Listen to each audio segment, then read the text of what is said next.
guess we're good to go then. Yeah, okay. Good to go. I was going to Thank say you. too, we can always take everybody's feedback, and if we need to, you know, take a final vote or something on the final draft, we can do that separately. But I think today is really about getting feedback. So Excellent. Thank you, Caitlin. Great Right. to see everybody again. We're looking forward to this. We're going to get right in and start with the survey. This meeting sometimes can be tedious because there's a lot of feedback, I'm sure, and a lot of comments and questions. So we're just going to go through it question by question. And Caitlin's going to be taking notes, as will I. We're both going to be jumping in as appropriate. So stop us as needed. I'm going to start with the very beginning in that first paragraph, just to acknowledge that I know that the URL is incorrect, and it will be sherbornema.org. That's already been corrected in that first intro paragraph. I also want to acknowledge that the title that says Town of Sherborne, Community Survey of Residents age 55 and over, sometimes we might say Council on Aging Community Survey, and we purposely put Town of Sherborne, thinking that Council on Aging might not, people 55, 60, 65 might be less likely to respond. We can change that, but if everyone's okay with that, we're going to leave that as Town of Sherborne. Okay, and then the return survey date, before we get to the questions, I have for May 6th. We're planning on sending out the postcard, I believe it's April 5th, and then the survey on April 12th.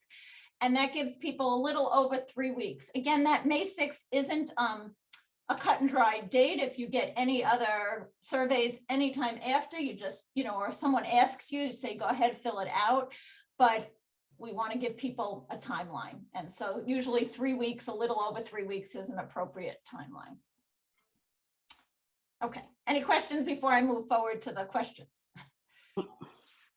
Okay, the first page and those first 4 questions are really just, well, the first 2 questions just to get some background information about how long people have been in the community and how important it is for them to stay in Sherborne. And then we open with 2 open-ended questions early on. We have an open-ended question at the very end, but before people are like primed with answers, we want to give them a place to like kind of put their raw thoughts if there's anything that they're thinking about early on. And that's why we purposely put 2 open-ended questions there.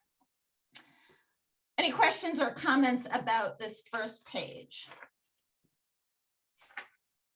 Okay, I don't think it's going to be as easy as we keep going on, but that's okay. Good that we got 1 page down pat. And I will say that the formatting, once things are changed, don't worry about the formatting. It will be, we send it to someone, a printer, to format it correctly. Things will be changed a little bit in the actual final formatting. it'll look a little prettier. A lot prettier, actually. Okay, so then question 5, and I also have Jerry sent Sue and I some comments, and so I have those, but Sue, feel free to pull it in. Which of the following best describes your place of residence? And so he had some comments there about making sure that these are all places that are feasible in Sherborne. And so one of them is, do you have multifamily homes in Sherborne? And that is a great comment. And if not, we should cross it off. Yeah, I don't know of any myself, but I don't live in Sherborne, so I'm gonna, or I could always ask Jackie too, the town clerk, but I don't. Do you guys know if there's any multifamily? It seems like there might be, because a 2-family home would qualify as a multifamily. And I can't think of any specifically, but it seems like there would be some in town. In Sherborne Meadows, there might be a person who owns 2 condos in the building. We can, and also, if that's, go ahead, yeah. No, I was just clarifying. I know only 1 fits into that category, so it might not be worth putting on a questionnaire. Okay. I think the bigger one that doesn't seem relevant is apartment building. Okay. Yeah, Chris, I think you're muted, Chris. You're muted. Can't hear you. Here, Chris, you're muted. I think she's there. Oh, Oh, can you hear me now? Yep.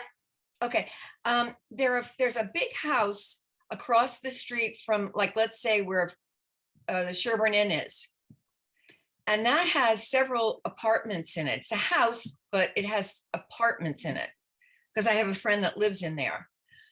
So I don't think there are many, but I know that, and also there's another house where my brother used to live, and that's got several apartments in it too. So I think it's okay to leave that in. There aren't a lot, but there are a few. we can also Multifamily. combine Yes. condominium, townhome, and apartment. We sometimes combine those together, if that feels more comfortable to people. Or leave it as is. You can Well, I combine think those, that- 'cause we do have condominium- townhouses. Jim? I would keep the condominium and the apartment separate because that implies someone owns it and they're more stable there. I think multifamily and apartment you could possibly combine that. It just seems like, people in Abbey Road and so forth, that's Yeah. pretty far from a apartment building. Well, it sounds like if you don't think it will be confusing to people, we can easily just keep it as is and give people the options to put what they want. And they're not going to answer multifamily home if it's not at all relevant to them. Does that feel comfortable to people? Great. Okay, and is Woodhaven and Abbey Road two fine examples of that senior independent living that we have there? Yes. Okay. Yeah. Great. Any other comments on that question? Should we include Sherborne Meadows in that, or? Because isn't that 55 and over, Carol, Sherborne Meadows? It is 55 and older. Yeah, so I would maybe put Woodhaven, Abbey Road and Sherborne Meadows in there. And I also think that 51 or 59 Main Street is 55 plus. Well, I think you were just giving examples. You didn't mean to list everything, did you? Right. Well,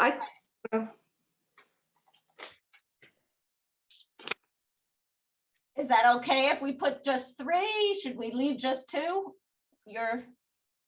Some people are shaking their head that those 3 are okay. Okay. Yeah. Great. Question 6, yeah. I think that if I were answering this survey and I lived in Abbey Road, I would, and you listed that as an example for independent living community, but it's really a condominium. I would like, I don't know that, so, well, should I list condominium or should I list senior independent living community? Just because, I mean, it's a 55 plus there. I don't know that there are any. I don't know. I agree, Jerry. Sherborne Meadows is not independent living at all. It's simply a 55 and older condo. Yes, yeah. So, The same with Abbey Road. Yeah. And Woodhaven is, it's a rental apartment for seniors. so do you want to take that out, senior independent living, and then just leave apartment and condo townhome? I think that's what I would do. I think, Sue, that's probably a good suggestion. Yep. And then not identify any of them? Right. Okay. So if someone lives in Woodhaven, are they checking apartment building? Yes. Yeah, those are apartments. Margot, what do you think? Would you check off apartment? I would check off apartment, and it's definitely designed for independent living. Yeah, okay. Great. Okay, we will cross that. And people, if they don't feel like they fit somewhere, if for some reason they don't feel Woodhaven is an apartment, they'll add it in other. Yeah. Great. Okay, So we're not gonna list any examples?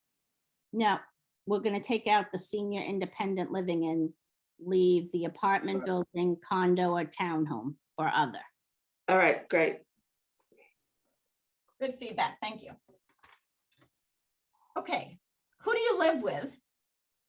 This is just, we often collapse this to, I live alone versus living with others when we're looking at the data, but sometimes you get some interesting other information. A lot of people living with grandparents, it looks towards other needs.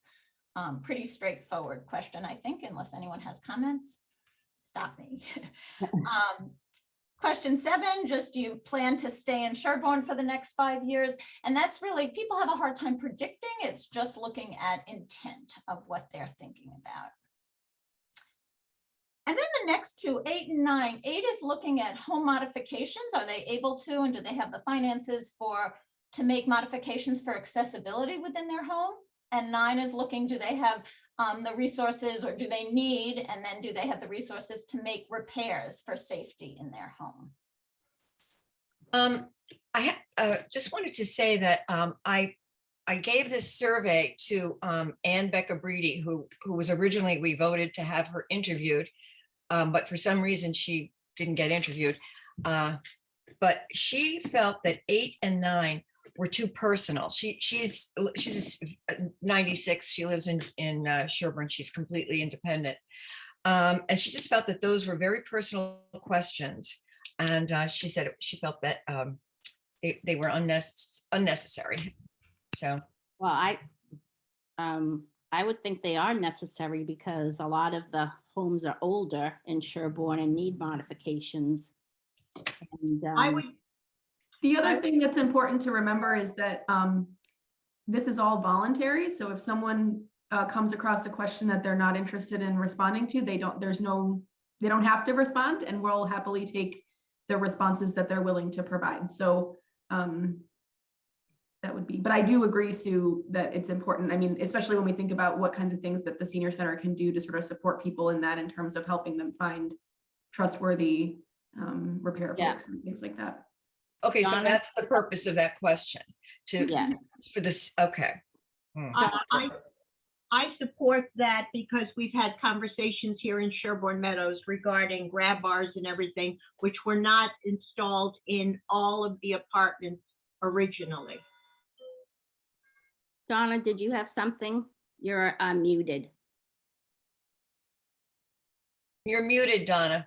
Donna. Donna, you're muted. No, I'm having problems with my computer or something this morning. I keep losing the Zoom meeting, so sorry. That's okay. Did you have a question or a comment? No, just Oh, a comment, okay. and that is that it does say very clearly at the beginning of the survey, or I think it's at the beginning, do not put down any information that would identify yourself. Right. So I think that even if you do feel that it's a personal question, you would feel comfortable answering it because there's no way anybody's going to know who this is coming from. It's anonymous. Yeah. Okay, and then 10 is in the next 5 years, where if you needed to move for a health reason or physical ability, what kind of housing would you like? Or would you want to move to? Any comments or questions about that question?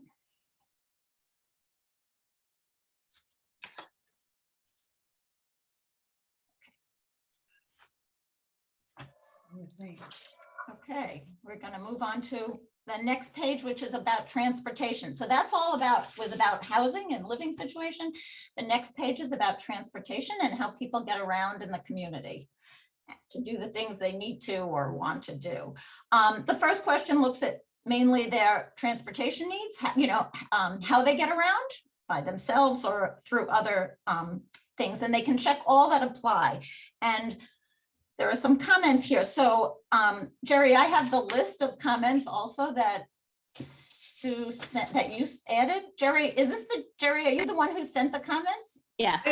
I'm the one that sent the comments because I'm actually in Utah today. I just wasn't sure I'd be able to zoom in, so. No, that's great. That's great. And I appreciate your comments. So one of them is that there's no public transportation in Sherborne, but I wondered if, and we can eliminate that, but I wondered if people maybe use public transportation like buses that are nearby, that they're stopping in Needham or in Natick, I'm sorry, or other nearby towns. But we can eliminate that if there's absolutely no transportation in Sherborne. So it's whatever you guys think. You know, I wonder if people drive to a train station somewhere. Yeah, some people I know, I think there's a bus, but I'm not from the MWRTA that goes right on the outskirts of, right next to the Sunshine Dairy. Because when I was trying to find transportation for somebody, you know, through the MWRTA, she said the person could go there and get picked up. I Unfortunately, believe that's correct. Even though they don't stop at Sherborne Meadows, there is still that opportunity for some folks. do you know if the bus goes there every day, Carol? Or I don't know the schedule, and to be honest, I've only seen it rarely. yeah, Yeah, but it's not, they're not able to go into Sherborne. right. Correct. Yeah, and I think if somebody were to be taking the train from Natick or Needham, and they, you know, I drive myself, I mean, they drive to the train, so they would check off, I drive myself. They Yeah. wouldn't check off that they're using public transportation. Right. Possibly, although this question, just keep in mind, they can check all that apply.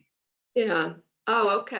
Well, you But know, in thinking about it now, I mean, there's really no, you could leave it in. People could just leave it blank. Right. The value of leaving it in, one value of that is that if no one says that they take public transportation, then it's going to show up that it's not even if it's a very, you know, that the resources that you have are not, you know, people aren't using it. You know, or that it's a low, you know, low uptake. The alternative would be if we removed it, that it would, then if people did take the limited public transportation, they would have to write it in as other, which is fine. That would be the other way to capture things. Yeah. Okay, well, you can leave it in. I have no objection to that. It's fine. Okay. And then you mentioned that is there no volunteer medical transportation? Because we should cross that off if there's not. Yeah, it's kind of iffy, Sue, because we do have a few people that will take, it's not a formal program. And then most of the time it's COA staff, like picking somebody up from a colonoscopy because they can get there, but they can't get back. So it's not really, we are volunteering to pick them up, but it's not like a formal program like the fish Yeah. program or anything. So I'm not sure how to, I would take it out then, okay, just to not confuse people. okay. And then Jerry commented the example under the COA transportation should say discounted JFK taxi coupons. Is that correct? Yeah, that's the vendor we use. Most Okay, people know JF. JFK, discounted JFK. Yeah, taxi. because I think that would, you know, if Sue is providing transportation back from a colonoscopy, they might be inclined to check off transportation provided by the COA. When you really want them, what they really mean is, you know, the JFK program. So. Sure, that's an easy fix. Okay.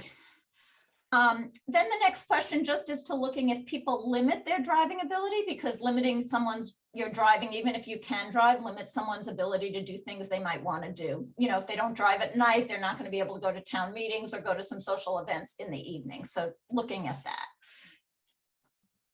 Any questions? No.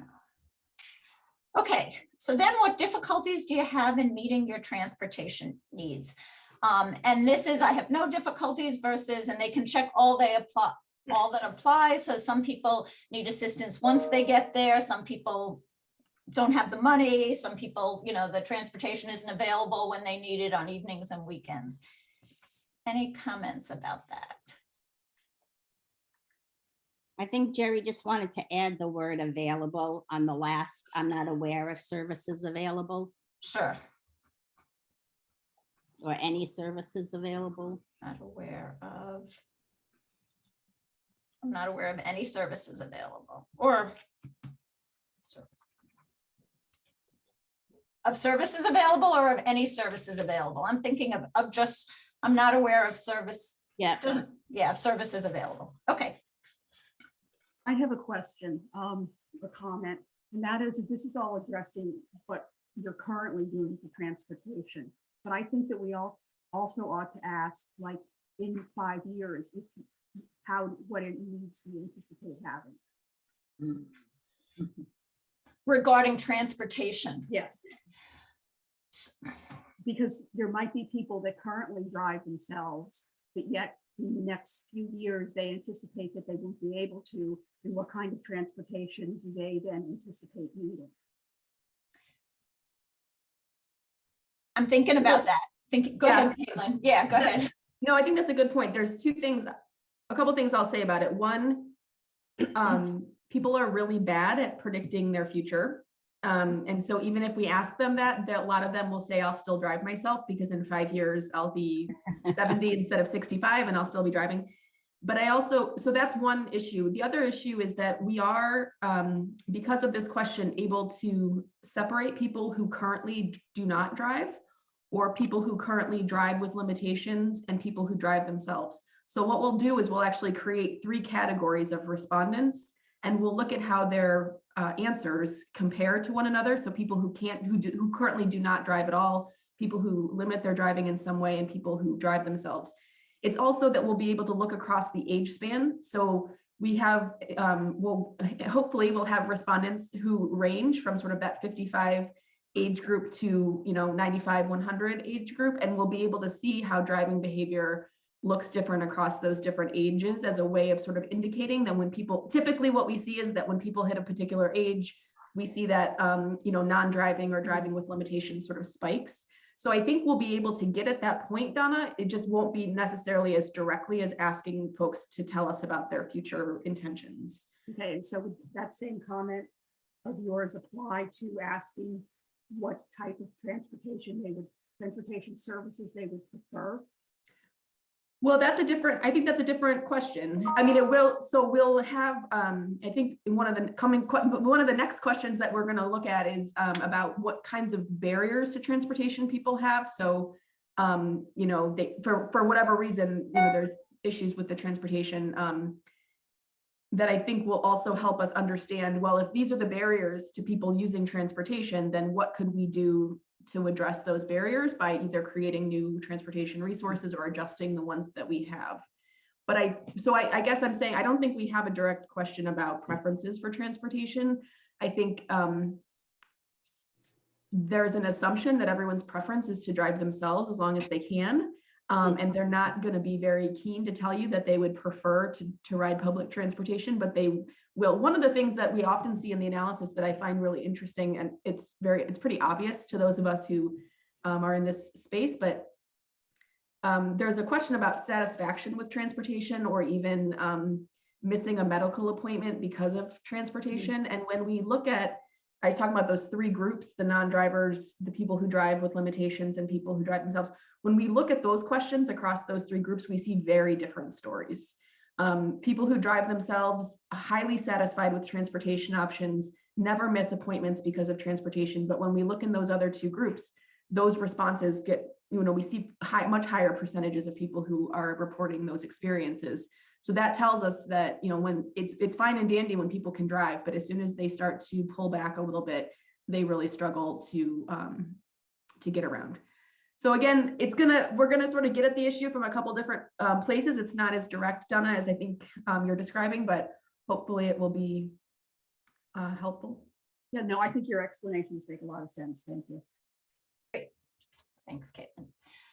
And so Caitlin talked about kind of question 13, 14, and 15 in terms of the difficulties you have, the if you're missing or canceling appointments because of transportation, and then just in general satisfaction. Are there any other questions about transportation or those last three that we talked about?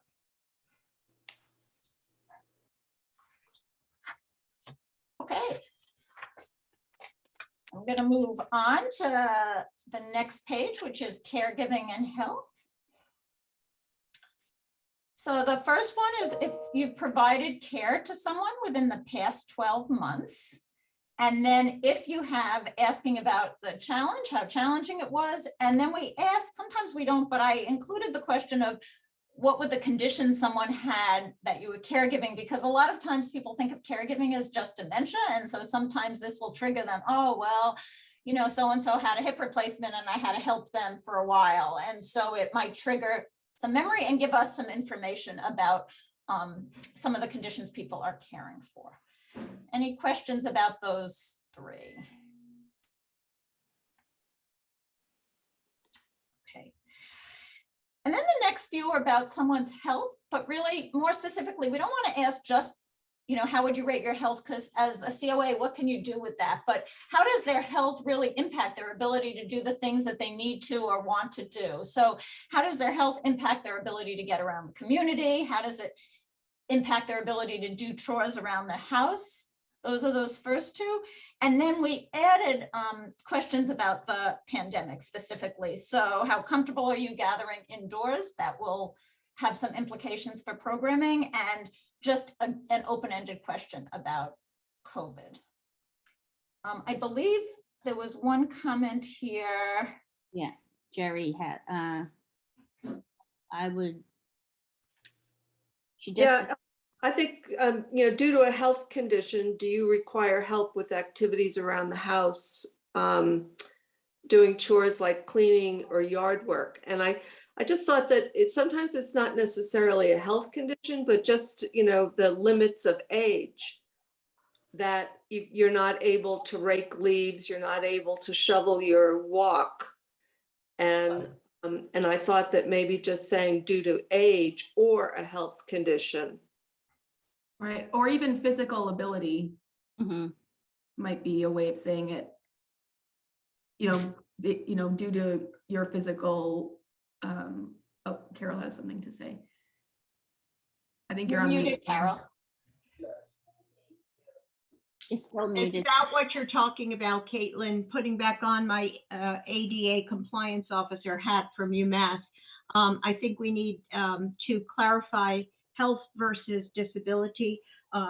Blind people don't consider themselves unhealthy, Yeah. et cetera. And so I think, but we do need to know regarding mobility and needs for wheelchair ramps and so on around the town, et cetera. You know, it might be a way in this area, but I certainly know a lot of people in my building will not answer that these are health issues.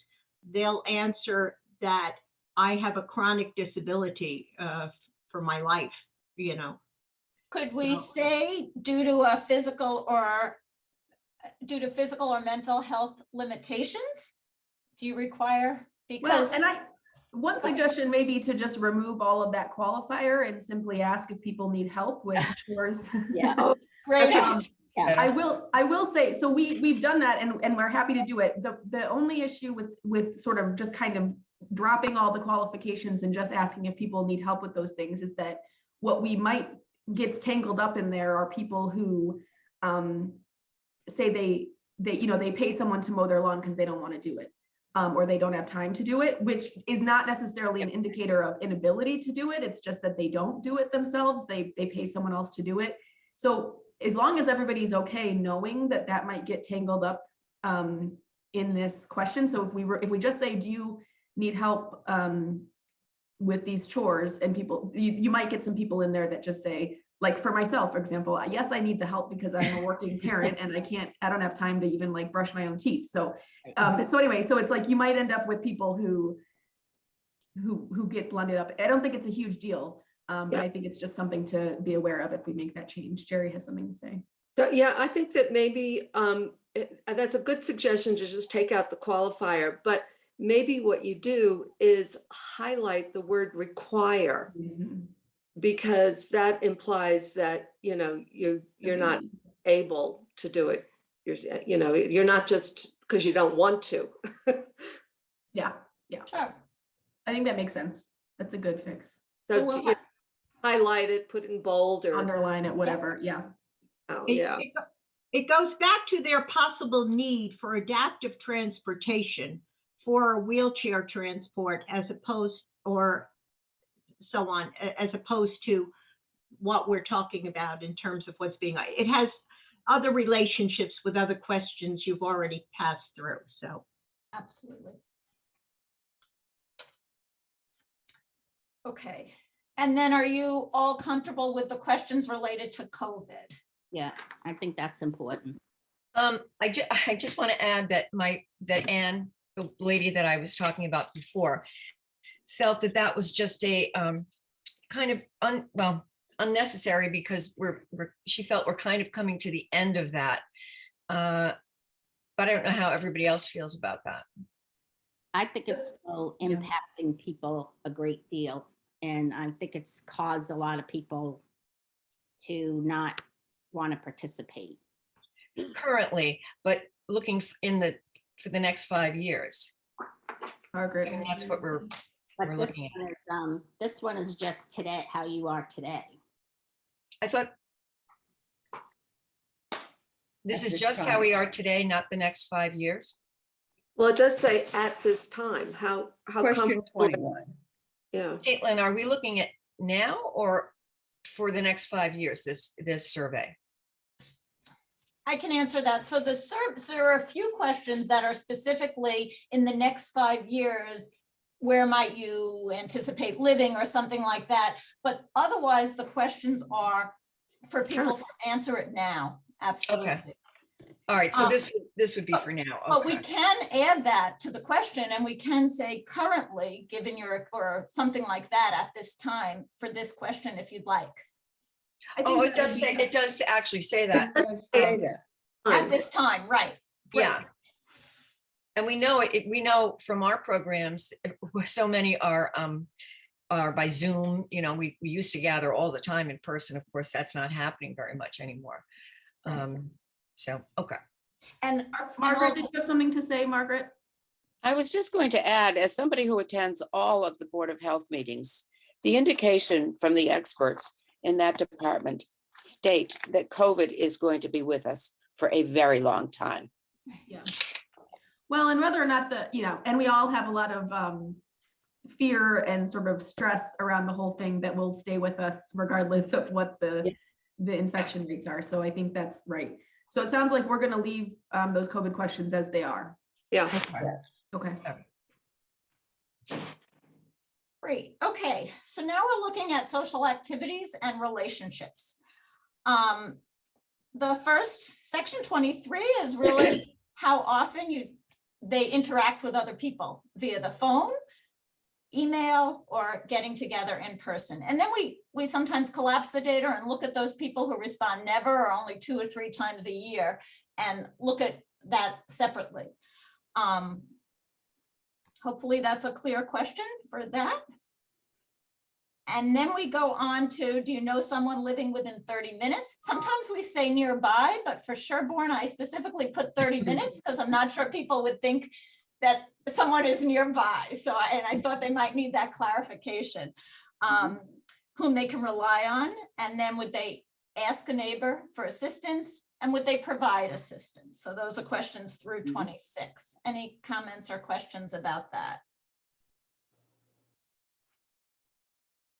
That's really looking at neighborliness and community. And 27 is a question trying to get at inclusion, exclusion. Any comments or questions about that?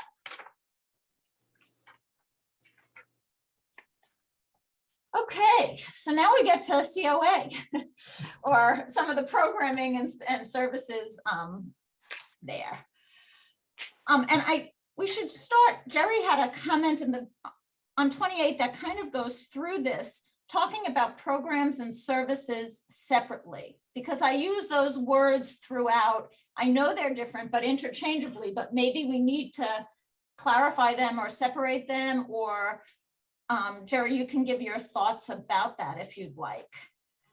Well, yeah, I just felt that there was a difference between programs, which I would interpret as, lifetime learning and the, exercise classes and the other events and senior cafe versus services, which are more, referrals for, help and assistance and maybe the Shine program and that type of thing. And, there are people that participate in one and not the other, and people that don't need the services.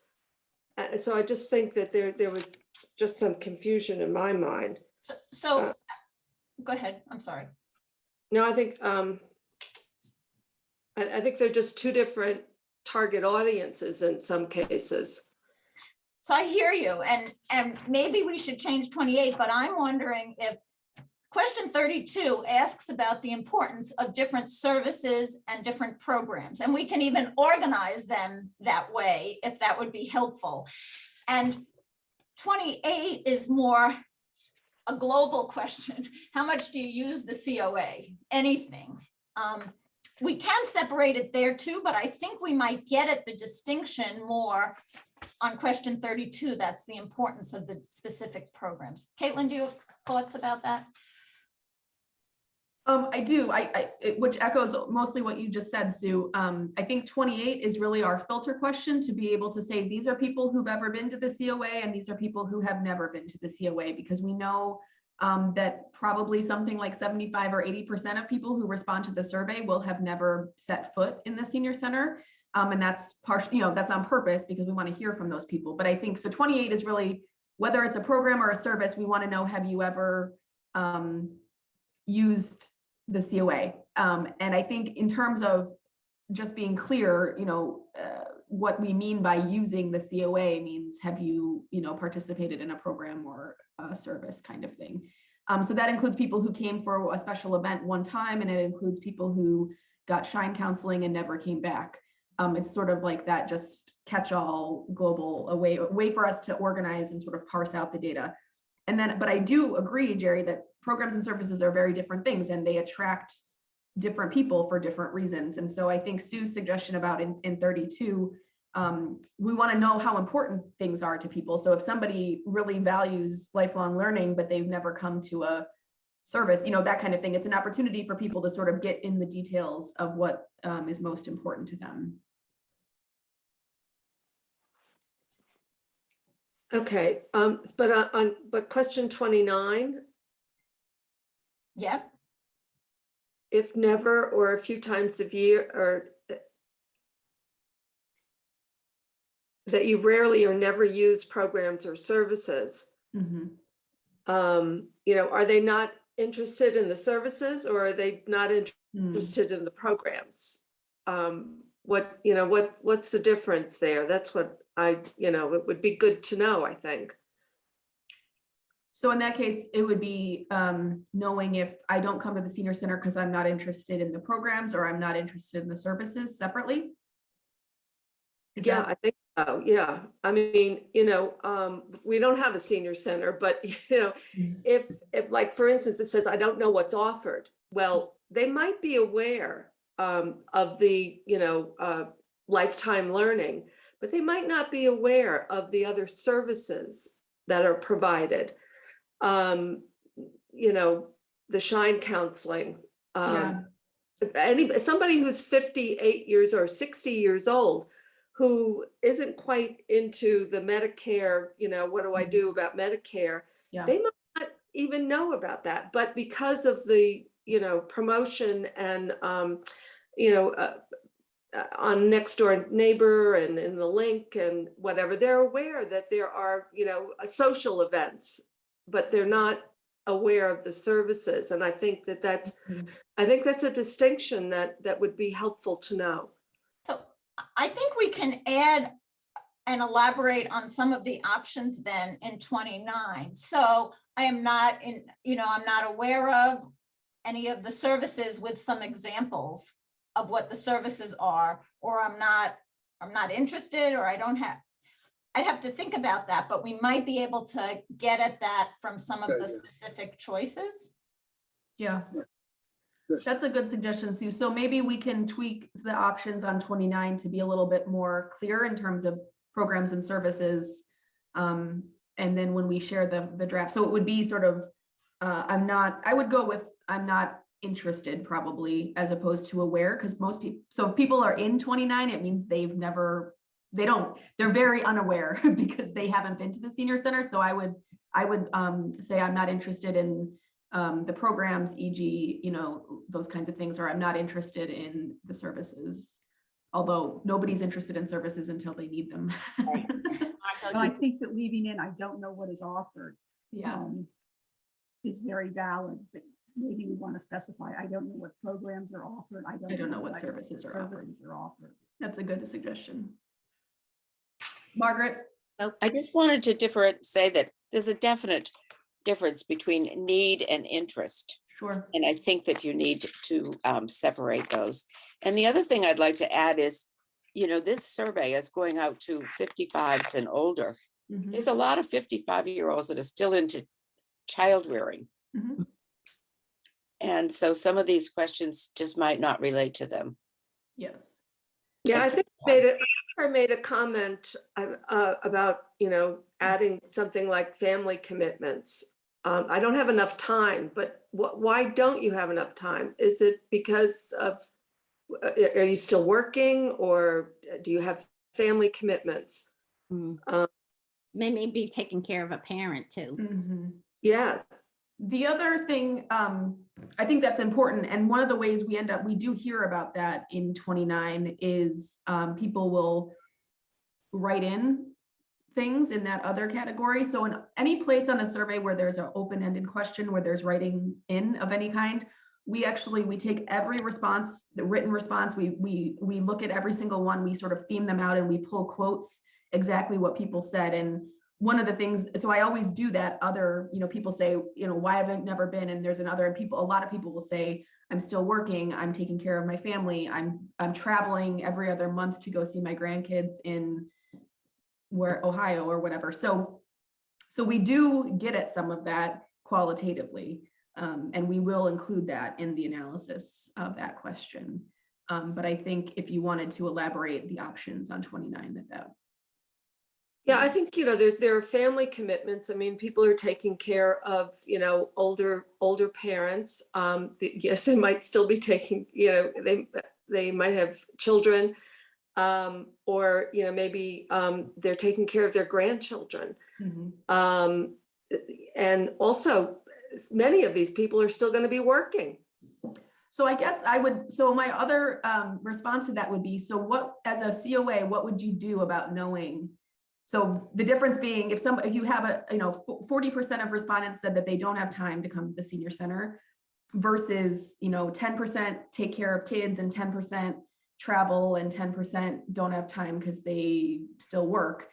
What's the difference, and what would you do with that information as a board? Well, I think if you know that they're still working, then maybe we need to have offer some programs that have different hours, that they're weekends or evenings. Right. Which we do get at in the employment. We do ask people directly if they're still working. Oh, that's true. Okay. All right. Well, maybe we don't need to drill down. Well, it's just one of those, it's really interesting. And I think it's, we want to know it because we want to know, but I think it's important for us to kind of also think about, okay, so what's the difference in terms of the information that we're receiving, and how is that going to help us make better decisions, or more, people are busy, and for whatever reasons they are busy, they're too busy to come to the senior center, at least to this point. So I think, I also think we just want to be cognizant of a survey that doesn't, we want to keep it to a certain number of pages, but we don't want the burden on the responder, or a survey that looks overwhelming with a lot of detail. So something like that. Yeah. Okay. And to, yeah, people start to get weird about, why are you asking me what I do with my time? Okay, so I think maybe we'll leave We'll that. Just leave it We'll as, tweak the options around programs and services, but Yeah, we'll tweak, right, but Or we'll leave, I do awareness. not have time, okay. 30 and 31 are just, have you gone to other senior centers, and do you see the Sherborne Council on Aging playing a role in your life? Oh, I'd like to number jump in here. 30. Wait, Go wait, ahead, Jim. are we still on 30? Because I wanted to mention something about that. Sure, go ahead with 30. Okay, well, I thought right after 30 was a logical place to be more specific about Sherborne needs. And here's a question I would propose to add after 30, between 30 and 31. If Sherborne had its own senior center, would you be likely to use it for?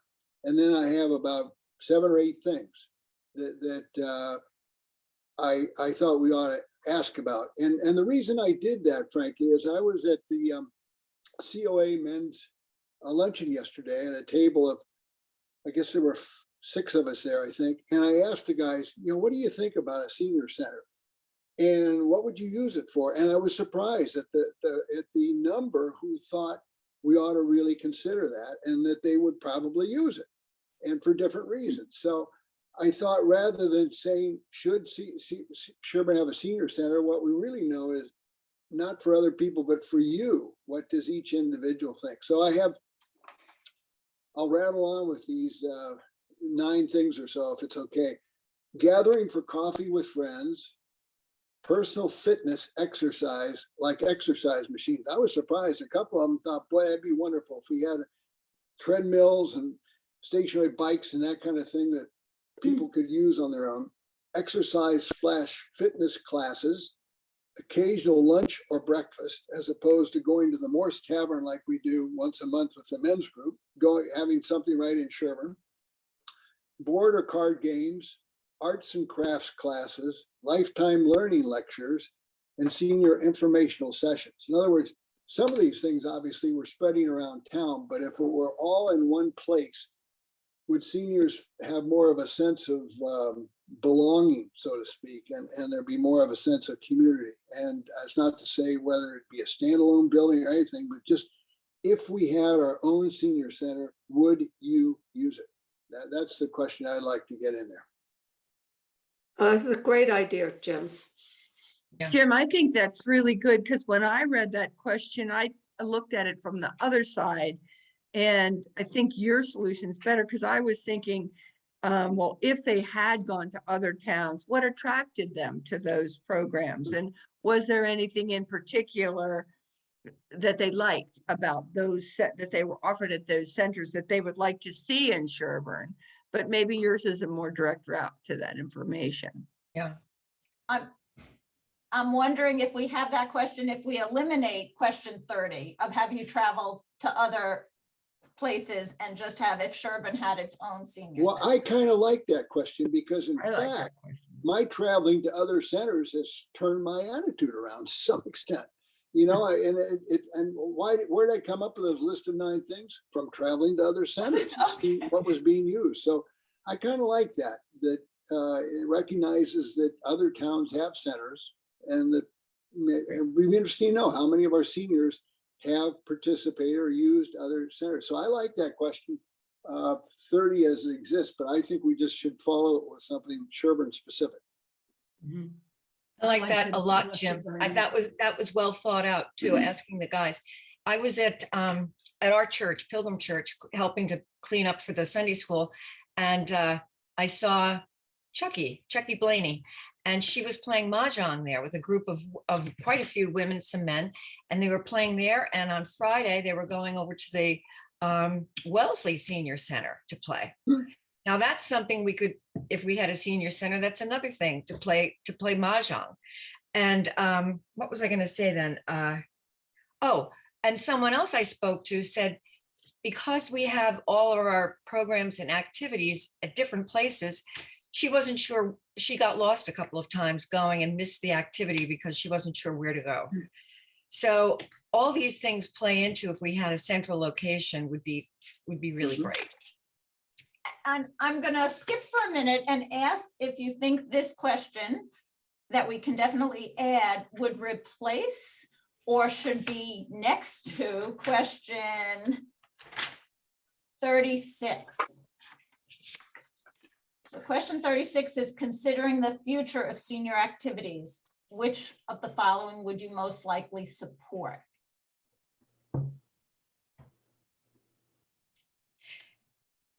How would you replace that? Well, I'm Wait. wondering if Jim's question, would you use a senior center if that would, if that's instead of this? Or if this should go after that? Just a thought, just questioning it, because it addresses, do you want a standalone senior center?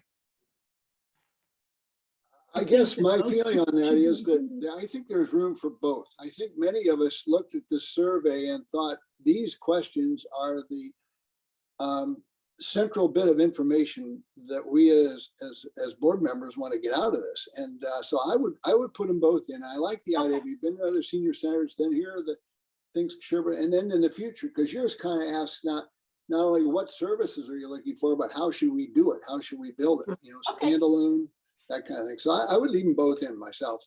I Okay, agree. Great. okay.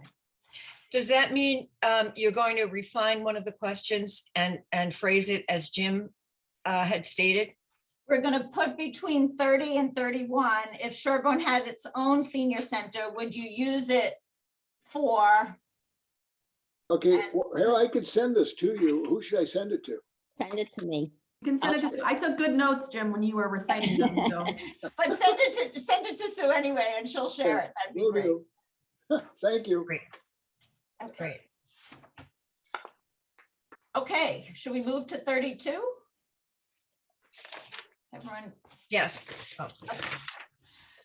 So this question asks about the importance of different activities that are there at the center. And these should all be, that at the Council on Aging services and programs provides. And they should all be things that the Council on Aging currently provides. And we can, I can tweak the order a little bit so that they're categorized by programs, by services, and then by programs, just so that they're bunched Good together. idea. I like that. Any comments or questions on these examples or whatever? I think, What is the handyman minor repair program? I'm not, Sue, You don't, Kelleher. That was in there. I just consider it like errands, or people call us for referrals for, you know, plumbers and contractors, electricians. So. Oh, as a referral service. Yeah, I would Okay. say more referral. We don't really, you know, we have a few people that we query and stuff, but we don't have a formal program. Okay. should it state, we can cross it off the list completely, or it could state referral program. I But like I'm, Put referrals. That's a great idea. Yeah. That's great. specify referrals. Yeah, I would call it referral or referral service, because if you call it a program, then it puts it in that bucket.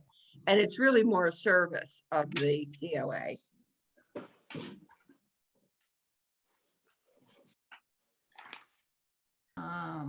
And I think the same, wouldn't you say, Sue, referral for a caregiver, Yeah, the caregiver or diabetic support group, that would be a referral. yeah, because you don't have the support groups in town, right. referral to.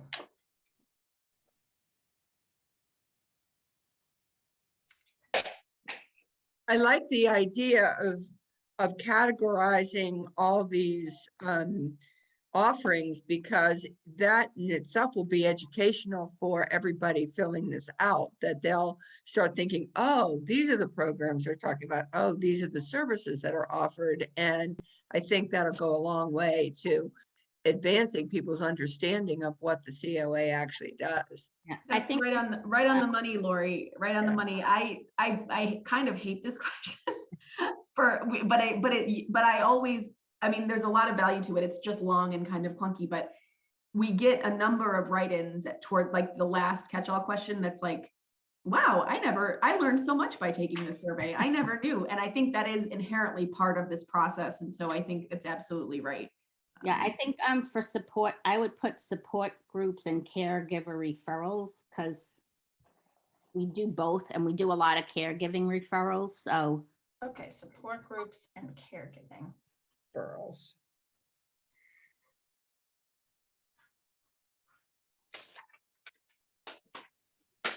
Okay.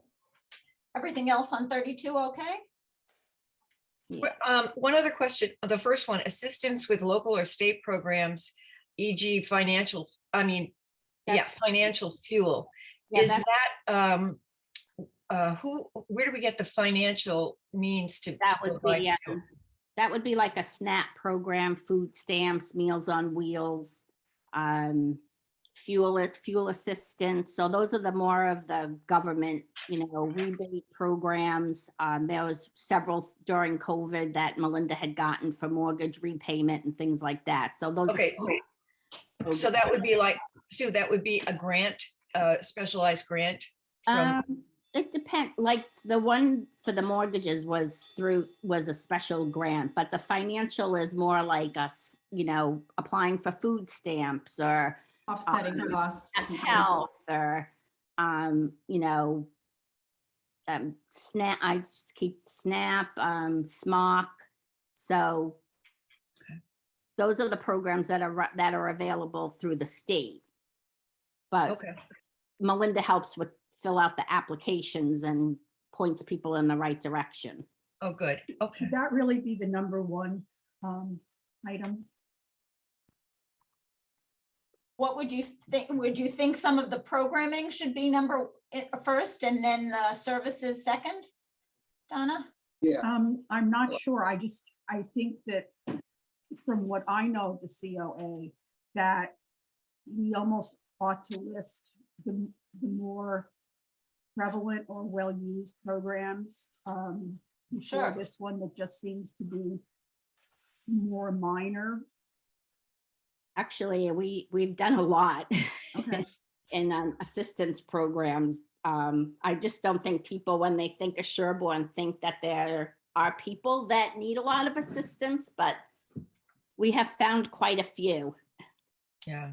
Okay, no, that's great. I just was asking based upon my few months on the board. I mean, we what could topics have been definitely, discussed. do programs first and services second.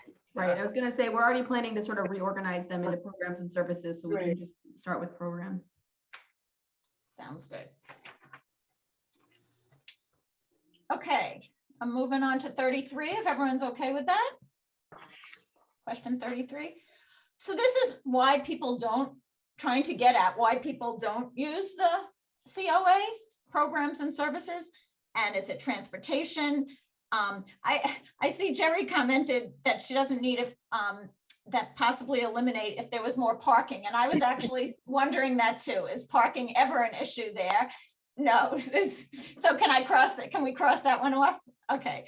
But some of the other reasons. So costs, I like the one there are more people, if more people look like me, meaning a lot of times people are younger and, they think of the COA as everyone's much older and they don't think it's for them or whatever. So a lot of possibilities. Everyone okay with question 33? If we eliminate parking and keep it as is?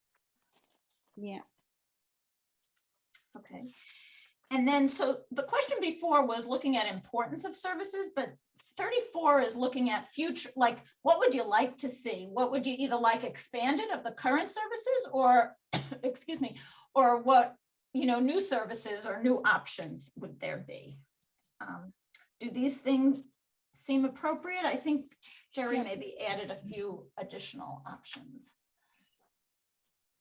What were the additional options? One was intergenerational programs. Yeah. Which I think would be great. Yeah, and it says lunch or weekly coffee and tea. So maybe like under lunches. Yeah, I think Wonderful. I had just specified, yeah, lunch or coffee, tea gathering. you know, As which- opposed to, or other food on the first one. As opposed- opposed to just other food offerings. I'm not sure, that implies meals. But I think, people are looking for, to gather together, Social. be social. Cafe or something kind of thing. Lunch or weekly coffee, tea. Yeah. Yeah, a lot of things we used to do before COVID. If it gets, well, I think the mask mandate is off in the schools. I'm not sure. But we used to go up to the school and read to the children occasionally, which was really nice. And then they used to have music programs, which they invited the Council on Aging, the seniors to go and participate in. But maybe that will all come back. I think that got eliminated because of COVID, nothing to do with the Council on Aging. So that was always fun. Maybe we'll get, that would be great, because that was all intergenerational. Kids and the little ones used to come to the lunches, to the senior cafes from time to time. Hopefully that will resume. I think adding intergenerational programs is a good Yeah. idea. It's a great Yeah, idea. I like that idea. Okay. Anything else on 34? Okay, 35 is more about communication, how people hear about the Council on Aging programs and services. Jerry suggested crossing off radio as one thing that's not used. Is that, I see some head shakes. Is that okay with everyone if we cross Oh, that's off? fine with me. Cable television should be crossed off. And Facebook. They don't, no senior gets their information on Facebook or cable TV. I just, I would I would beg to differ on disagree that. with, does the COA advertise on or share information on Facebook? yes, No, they go, next door is where occasionally it's on next door. so But also think- a reminder that this is 55 plus. Right. I suggested that they needed to put next door as a maybe separate category. Yeah, I agree. Because it is so important in the community, but think- also add Facebook, because COA does have a presence on Facebook. And many seniors utilize Facebook. And I think a lot of seniors watch cable. But Gets information from cable. Cable and YouTube are our means of video meetings, town meetings, and so on. So the seniors would go to those resources. But to- I and like, then- I think you might say local cable television Yeah. rather, I mean, Yeah. you know, Yes, Does Sherborne Local. have a name for its local cable? CNN. no, you're right, Jerry, local cable, but that's where all these reports are shipping to, so. Right, all these recordings are, available, like, yeah. So we're gonna keep the link. We're gonna have local cable television. We're gonna eliminate radio, local newspaper. And then the COA website. And then I'm wondering, it says Facebook or other social media sites. So should it say Facebook next door and other social media sites? next door should be No, they're separate. different. Next door is a separate. Yeah, And does it say just next door? Do we quote it as next door? I'm just curious to make sure it's. Did it have a more specific, I mean, I know Next next door door is the platform, but does Sherborne have like a specific? oh, I'm not sure. Yeah, Every- next door is it's a national, global platform. So we Well, would- I think maybe then next door is Sherborne. Yeah. Next, okay, that's why I was thinking of it as a social media site, but okay, we'll have it as a separate one. Great. How about putting the URL in for the COA website?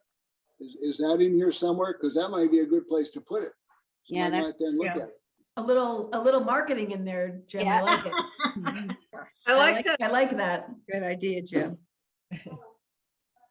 Does your local paper, is there a specific name for the local paper? Like we could put like E EG. Well, they used to be the Dover Sherborne paper that just went electronic, but Oh. the local print paper is the Hometown Weekly. It's like the free one. I don't know what other papers people read around here. Yeah, I know.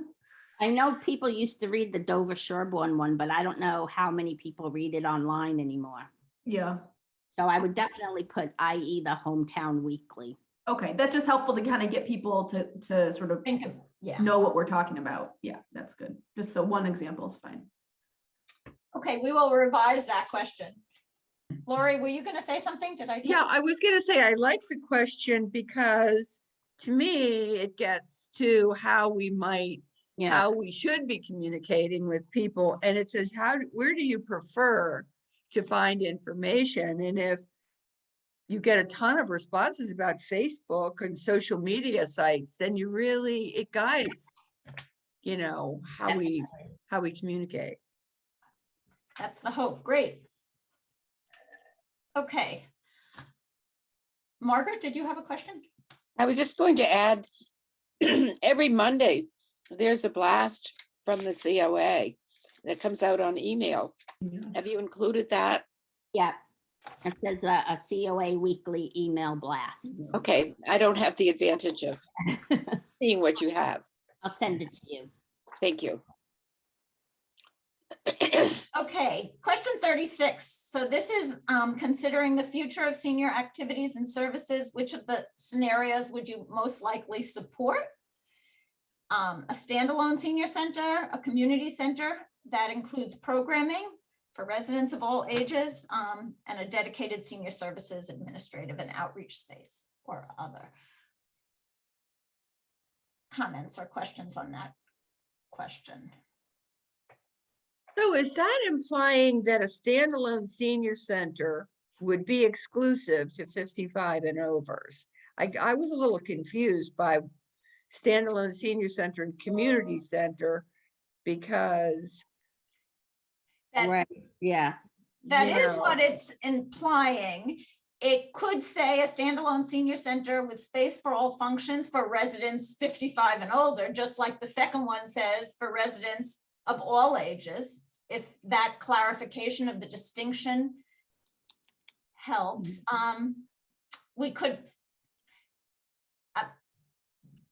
We're open to suggestions. Go ahead. I mean, yeah, the one thing about that, you know, in communities where they have like a standalone senior center, that's everything in that building is all related, is all senior center function.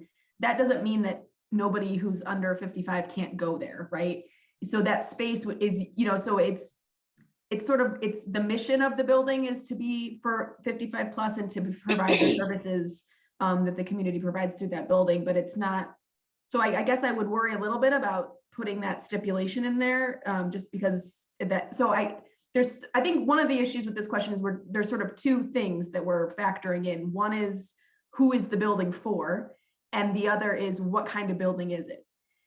So I think that's what makes it a little bit complicated. I might suggest thinking maybe less about the building space and more like, sort of talking about a senior center space versus a community center space that's like everybody versus sort of similar to what you have now, which is sort of the administrative offices. You know, the COA has offices, but a lot of their programming is done out in the community. Which is kind of like the third option there. Right. I Carol? was going to suggest, and this gets into politics and marketing, but anyway, I was going to suggest that if the COA office, administrative office that you just referred to, Caitlin, was expanded to include a little meeting room, a coffee pot. I know you have a coffee pot too, but I'm just saying, you know, a place for me to go to a center within the administrative centers. But it's kind of a political red flag at this point of where the senior center is. But it might be that people would go more often to the senior center to do things if it was more appropriate. So let me just clarify, Carol. Are you kind of implying a fourth option of similar to the third choice, a dedicated senior service administrators and outreach space with additional space for gathering, along with programs and programs Right. still I don't- elsewhere? I don't think line dancing should be done within the administrative offices. I'm not saying all, move all the programming within, but I am saying that there are things that can happen if there is appropriate space connected to the current offices. Right now, the limitations on the space limit what can be done. Offices. So I think the other issue is, so people think about a standalone senior center, but when you say community center, there is an actual community center in Sherborne where the library is right now being housed. So in my mind, and I don't live in Sherborne, but if I saw a community center building, I would automatically refer to that building. Like we would go, that's where it was. The other thing is, because the library, once it's open, there will be a lot of, community space available. So I don't know how, and I don't know how to phrase the question the right way, but because there's a lot of shared space and assumption of space that will be available, how to phrase the question so people aren't getting confused. Right, Margaret? Well, here's a thought on that. I think the first one is pretty clear, a standalone building. And the second one maybe could say a portion of a community center building. And that could be a portion of the library, it could be a portion of the community center or whatever. But it implies that it's not for exclusive use of the seniors. Yeah. Margaret? I think that there's been a lot of valid points that have come up, and you finally mentioned the library. And people have to realize that this $14 million building will actually open someday. And hopefully it will be this fall. So I really think that information has to be somehow or other integrated into this questionnaire. And that will be available certainly at designated times. So it might not be designated space, but there will definitely be times, I think, set aside for the seniors to use it. Yeah, certainly the ground floor of the children's wing looks like it just asking to be used for If something. anyone has not been there, I can attest to the fact that it is a magnificent facility with lots of options for usage, including food preparation. I think going back to the question, the 36, one way that we might streamline it is thinking, sort of emphasizing, thinking about future arrangements for the Sherborne Senior Center. So as opposed to new buildings or, going toward down the road of buildings, let's just thinking about the future arrangements for the Sherborne Senior Center. Which of the following would you support? One being that they have dedicated space in their own building, or they have their own building where all of their function takes place, sort of that's keeping it the sort of standalone. The second would be that they have dedicated space within another building, another community owned, so that could be the library, it could be town hall, it could be whatever.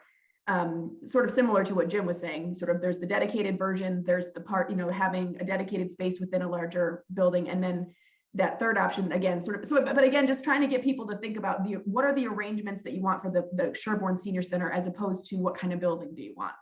Trying to get them to think about, because so that would, I don't know, we might have to just change the phrasing of that root question a little bit to make it really clear, thinking about the Sherborne Senior Center or COA, which of the following and make it really about the arrangements of how the COA functions and less about the building. The needs of the seniors.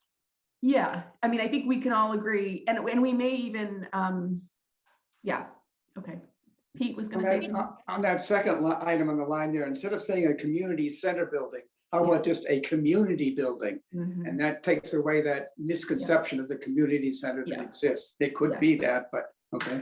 Right. As a minimum, I'd do that. Yes. And I did like when you said a designated space with. How about saying Yeah, I like that too. Community building, an existing community building? In other words, we're not building anything new in number 2. Right. Yeah, Or I like that. I like the phrase, a dedicated space for all senior functions. So I know Margot is saying that there's going to be a large space in the library, but could it actually be a dedicated space where we could put furniture, have dinners, have lunches, have programs, put workout exercise equipment there? No, Okay, then that I would don't not, think that that And is a not- it's possibility. not a dedicated space then. How about saying not at this point in Not at response to this point. Margot's question? Yeah. I think that there's some room for reinterpretation down the road, is my guess. Absolutely. oh, good. All right, so it's not completely a no. No, I think that we have to see what's going to happen, folks. People Well, have to we be waited willing a to very wait. long time, so I guess we can wait a little bit longer. Okay. Because I think one of the bottom lines that I'm hearing, I think we agree that having a place for seniors to go and gather is important. Yeah. That's without question. So I think 36 is trying to help us understand, should we move towards this sort of everybody, one location or one, again, sort of the arrangements as opposed to, and I might hesitate to think about even specifying existing building or a new building, just because I think that starts to, rumors will start. Right. So I might just leave out the existing versus new building and just refer to the space itself. Lori? I agree, Caitlin, that that phrasing this is very important and challenging, because I think it also needs to reflect the reality of what we have. And Margot's very good at pointing out that we've got this expensive library that has a lot of shared community space in it. And so we really need to factor in all those things so that people, when they look at this question, say, okay, that's this, and because there's a lot of a lot of tax dollars have gone into the library, and people are very sensitive about building other things and spending more money. And it sounds like this is a good question to have that other, because we may get a lot of handwritten responses here to clarify if the choices don't fit what they want, kind of. So Yeah. that's fine. Margaret? I was just going to add that libraries evolve, and having attended every single library trustees meeting for the past year and a half, there are things that are going to change with regards to the library. They are talking about the possibility of having a cafe. So there's your place to go for tea or coffee. There's reading rooms. There's all kinds of things that can change in the future. So we have to be flexible in our thinking. Well said. Okay, we will work on revising that question, and you'll definitely get another draft. This is going to be going back and forth. So great feedback. Thank you. The next few questions are about about communication. Are you able to access the internet from your home? Would you know who to contact in an emergency? So 37 and 38, or if not an emergency, if someone needed help with services or in an emergency. Any questions or comments about 37 or 38? And 39 is really about how they feel that policymakers or town organizations value older adults and their needs. Can I just, a question about the internet? Yeah.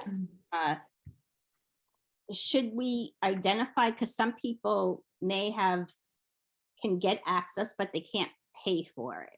Like that's become a bigger issue among older adults, is that they have access, but they choose not to because they can't afford it. It's expensive.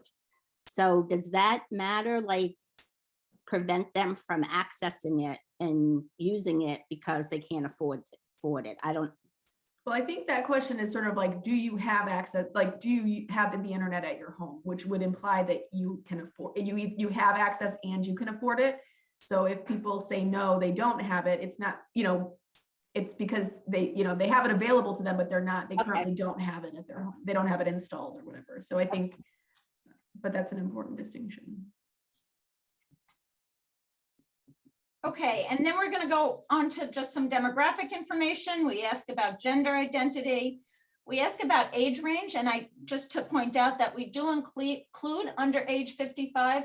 The survey is only sent to all residents 55 and older, but because it's accessible on the on your website, and because some people under 65 might see it and respond, and we want to be inclusive, we have them do it.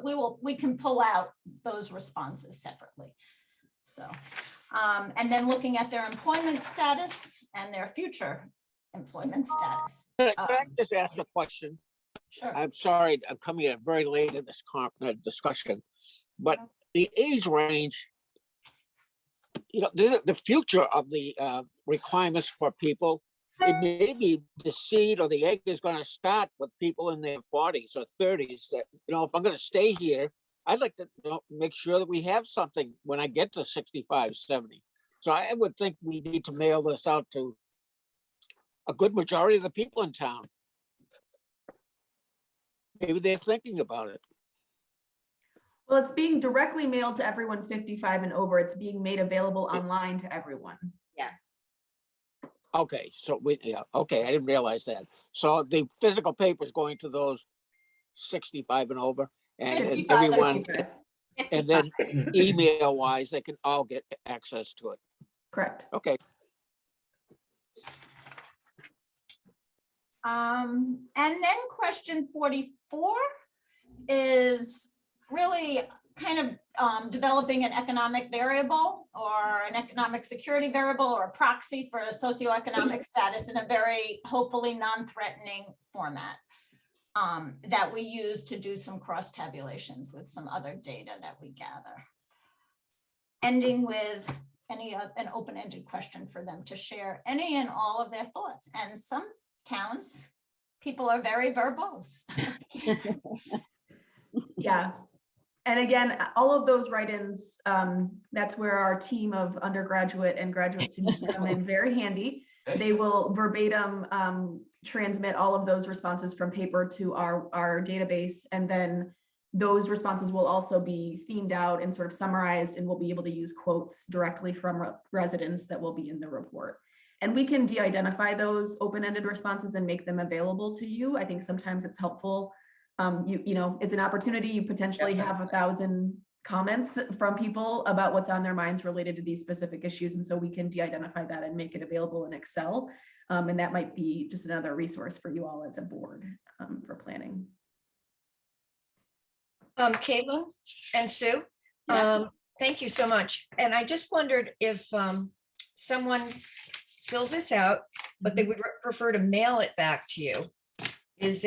Can you include a mailing address? It's included with the survey comes a cover letter from the Council on Aging or the town and a self-addressed pre-stamped envelope for them to put it back and return. Oh, So wonderful. Yeah, If they're comes with getting an hard envelope copy. for them. Yeah. Okay, that's great. That's how we hope we get most of them back. Yeah. Yeah. Oh, you hope that they send them that way, not by email.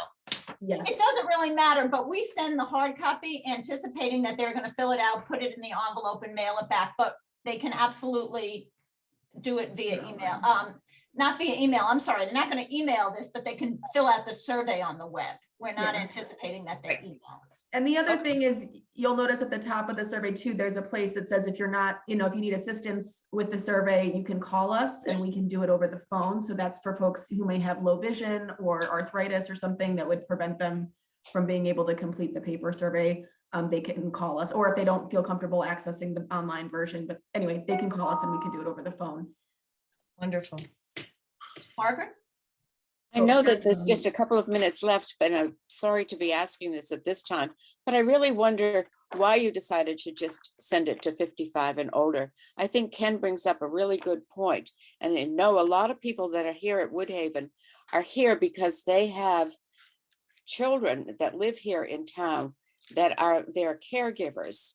And I really think this should go to the entire community because it's going to be all of the taxpayers that might have to support some of the decisions that might be made based on this input.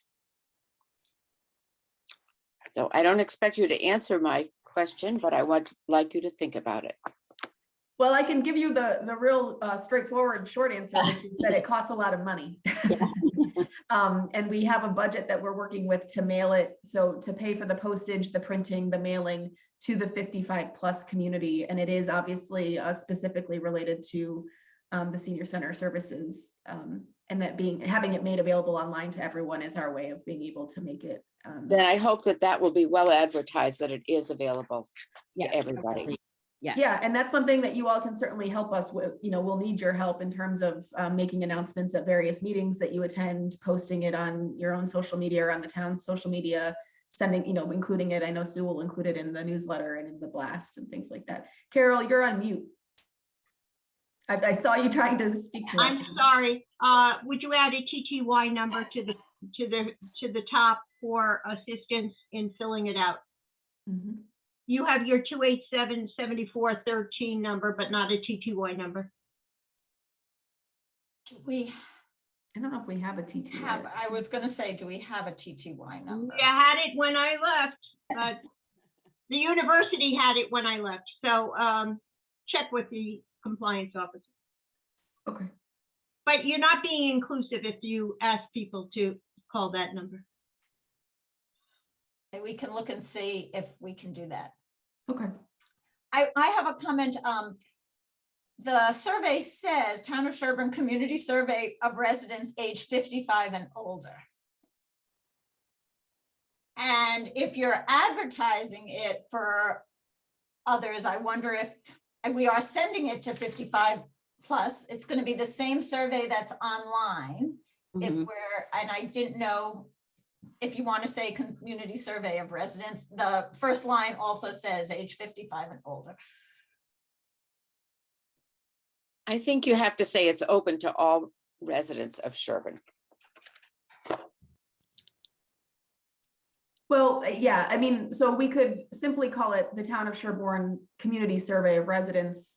And then in the description, in the sort of preamble to the survey, again, sort of specify that it's a community survey of residents and not name the 55+ category.